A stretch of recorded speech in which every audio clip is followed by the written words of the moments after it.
Okay, good day to all science students. In this video lesson, we are going to tackle about the heat transfer and saving energy. So, the first lesson is about basic concepts of energy and temperature. So, for learning competency, explain the difference of heat and temperature. For our learning objectives, relate heat, temperature, and internal energy with one another. Explain the conditions necessary for heat transfer to occur. So, one big problem we face today is global warming, which is connected to climate change. According to our World in Data 2022, about 60.94% of the world's electricity comes from fossil fuels, which release many greenhouse gases, making Earth warmer. Thus, using less electricity can help reduce greenhouse gases. We can do this by using energy-saving appliances, lights and fixtures, and smartly designing environmental friendly houses. On the other hand, scientists can look for other sources to generate electricity besides using fossil fuels. In this chapter, you will learn concepts related to heat that scientists and energy engineers utilize to discover energy sources that can help mitigate climate change. So for the basic concepts of energy and temperature, how does the motion of the particles of a body determine its energy and temperature? So the particles that make up matter are always in motion. As you can see in this figure, heating the substance results in the fast movement of particles, which affects its internal energy and temperature. The total energy of the particles in the body is called internal energy. Internal energy includes the energy associated with motion and interaction between particles. Adding heat to a substance increases its internal energy since energy is transferred to its particle. So the higher the energy, the higher the temperature, the higher the internal energy of the material. Temperature is a measure of the average energy of motion of particles. The faster the movement of the particles, the greater the average energy of motion and the higher the temperature. Comparing the same amount of substances being heated, the faster the movement of the particles, the greater the temperature. So totoo po yan kapag nagdadagdagan ng init ng particles, halimbawa sa gases or even sa solid and liquid, the greater the kinetic molecular movement of the particles. So tingnan natin dito sa video ito. Water, pag dinagdagan mo yan ng temperature, kahit pa yan ay solid form or liquid form in gas form, kapag dinagdagan mo ang init, ayan, bumibilis ang movement ng particle. So meaning kapag nadagdagan ng temperature, the greater the internal energy of the material. So in this figure 9.9-3, which has more internal energy, a cup of boiling tea or a kettle of boiling tea? So kung titignan niyo, nagkaroon sila ng pagkakaiba in terms of amount. So in terms of temperature, the same. But syempre mas marami yung nasa kettle. So to differentiate internal energy from temperature, consider a cup of boiling tea and a kettle of boiling tea. So the two samples of tea have the same temperature, 100 degrees Celsius, but different internal energies. Thus, the larger the amount of matter, the larger the energy needed to reach a certain temperature. Therefore, the kettle of boiling tea has a higher internal energy than a cup of boiling tea. In case of the same substance having the same masses, but different temperature, the higher the temperature, the higher the internal energy. Since internal energy is the total energy, higher temperature means higher internal energy if the mass is the same. So, dalawang case po yung pagkakaiba. Do sa first case, dito sa nasa picture, same material or same substance, same temperature, but different masses. So, mas marami, mas mataas ang internal energy. Kasi, for example, magpapakulo ka ng isang basong tubig at isang timbang tubig, which require higher amount of energy to reach 100 degrees Celsius. Siyempre, yung mas marami ang amount. So, kapag na-reach nila yung same temperature, same substance sila, meaning, mas marami ang internal energy nung mas mataas ang mass or ang mas matlaki ang amount nung matter. In case naman na the same ang substance, same ang temperature, same ang substance pero mas nagkaiba sila sa temperature. So, yung mas mataas ang temperature, yun ang mas mataas ang internal energy. So, for mini test, if two objects have the same mass and temperature, how would you compare their internal energies? So, same mass, same temperature. Ano kaya? Same? May mas mababa or may mas mataas? So, their internal energy is the same. Kapag same mass, same temperature, and idagdag natin, same kind of material or substance. Kasi ang iba't ibang material po may kanya-kanyang boiling point. So, dapat kasama yun sa kino-compare. So, what happens to the temperature and internal energy of a substance as you heat it?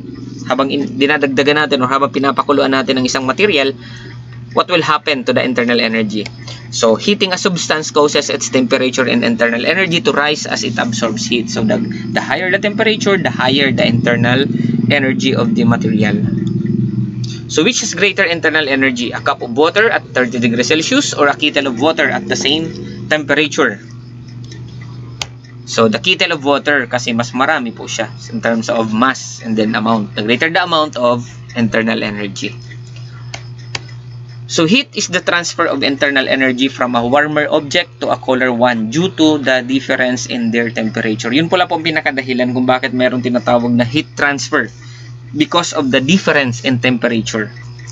You feel it when you touch something hot or cold. Halimbawa, nakahawak ka ng mainit. Yung init ng kaldero, yun ang nag-transfer papunta sa kamay mo kasi mas malamig yung kamay mo. Eh kung hinawakan mo naman yung yelo, mas mainit yung kamay natin. Yung init ng kamay natin ang nalilipat going to the ice. And that is because of the transfer of internal energy from your body and the object. Similarly, when you take ice cream out of the freezer, it slowly turns into a liquid because of the internal energy from the warmer surroundings causes it to melt. The air around it is warmer, so the internal energy transfer into the colder ice cream. Diba, itong nasa picture, itong kape, mas mainit ang kape kumpara sa air. Therefore, yung heat transfer is from the cup of coffee going to the surrounding. Kailan yung titigil ang heat transfer? When they reach the same temperature. Ito naman sa case ng ice, ang surrounding naman, ang init ng surrounding going to the ice. So for mini lab 1, so ito madali lang itong gawin. Kailangan lang ice cubes, saka timer and freezer. So na-experience naman na natin to. So for procedure number 1, hold an ice cube in your palm for 30 seconds. Observe what happens to the ice cubes. Stack 2 ice cubes on top of each other inside the freezer for 30 seconds. Observe what happens to the top ice cubes. Ayan. So, how will you compare the temperature of the ice cube and that of your palm? Siyempre, alin mas mainit? Siyempre, yung kamay natin. How about the 2 ice cubes in step 2? So, the same yun kasi nasa loob parehas ng ref. So, the palm has a higher temperature than the ice cube. In step 2, both ice cubes have the same temperature. So, for question 2, compare what happens to the ice cube in step number 1 and to the top ice cube in step number 2. What do you think accounts for the similarities and differences in your observation?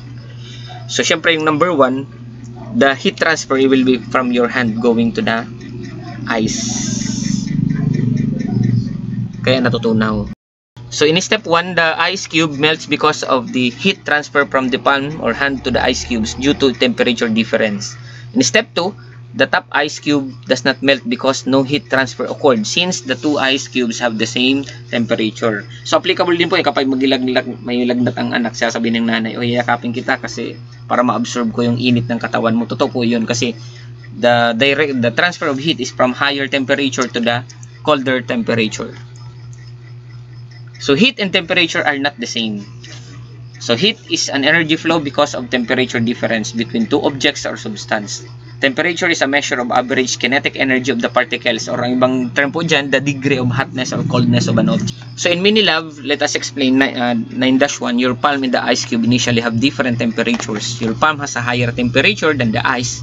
When the two come in contact with each other, some of the energy from your palm is transferred to the ice and partially melts it.